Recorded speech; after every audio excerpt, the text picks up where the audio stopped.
Un groupe de personnes, brasseurs de vent, spécialistes en généralité, experts en pipotique appliquée et chercheurs de vérité, nous proposent une nouvelle cosmogonie, la cosmogonie de la Terre plate. Sauf que... c'est un physicien britannique qui a donné son nom à 3 lois que Grand Pipeau n'a jamais comprises, ainsi qu'à une loi de la gravitation universelle. C'est Newton. Comme quoi Grand Pipeau peut donner une réponse exacte de temps en temps, mais concernant la gravitation universelle, il n'y entrave que Pouic.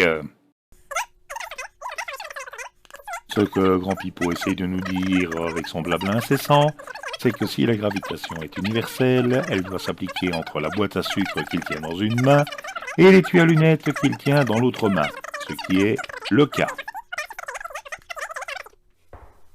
Ça, c'est la théorie, mes amis. C'est la théorie.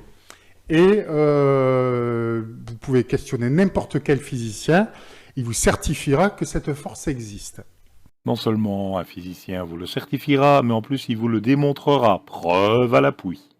Comment se fait-il que la physique n'ait jamais pu détecter de champs gravitationnels autour de masses comme de, je sais pas, une masse de...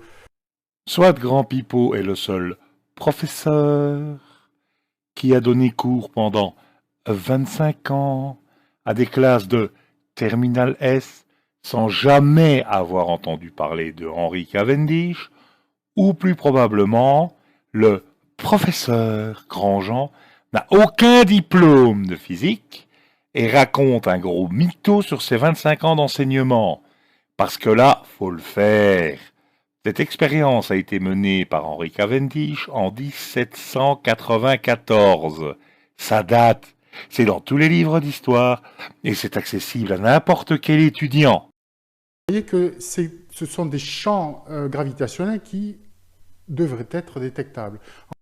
Et comme Henry Cavendish et d'innombrables physiciens après lui l'ont démontré, ces champs sont parfaitement quantifiables quand on sait comment s'y prendre.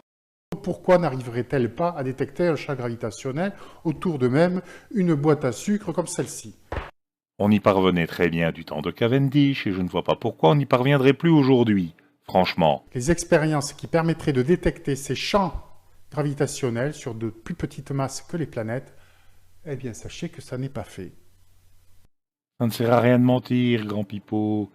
Ces expériences sont menées chaque année par des étudiants avec du matériel un peu plus moderne que celui de Cavendish pour obtenir exactement les mêmes résultats. C'est que malheureusement pour nos physiciens, malheureusement aussi pour cette relativité générale, on n'a jamais observé de champs gravitationnels autour de petits objets comme ceux-là. Ah, oui. Où est-ce qu'elle est? On ne sait pas, elle a disparu.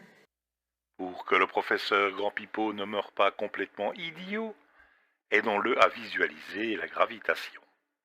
Suspendons une petite masse en plomb à une balance de précision. Le poids de la masse est de 152 grammes et 166 milligrammes.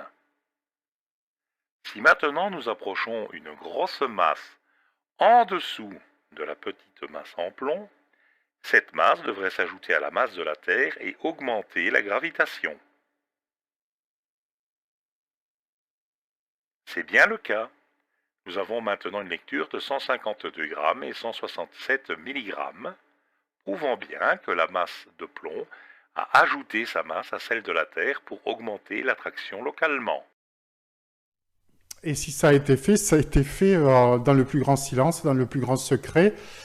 Et voici la minute conspirationniste où la NASA, je suppose qu'il doit s'agir de la NASA, et dans tous les coups la NASA, nous a caché Henry Cavendish, c'est dans tous les manuels d'histoire, et nous a caché les lois de la gravitation universelle que l'on retrouve dans tout manuel scolaire de physique qui se respecte.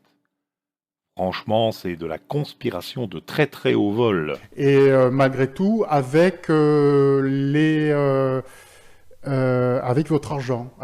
Il ne manque pas d'air, François Grandjean, alias Nicolas L., qui vit depuis des années sur les aides sociales qui ne cherche absolument pas à travailler ou à se sortir de sa situation, mais utilise l'argent qu'on met généreusement à sa disposition pour parfaire son swing un lundi au soleil pendant que vous travaillez bêtement pour nourrir votre famille et se rengorge devant la cafétéria de manière à bien montrer comment l'argent qu'on lui donne est dépensé.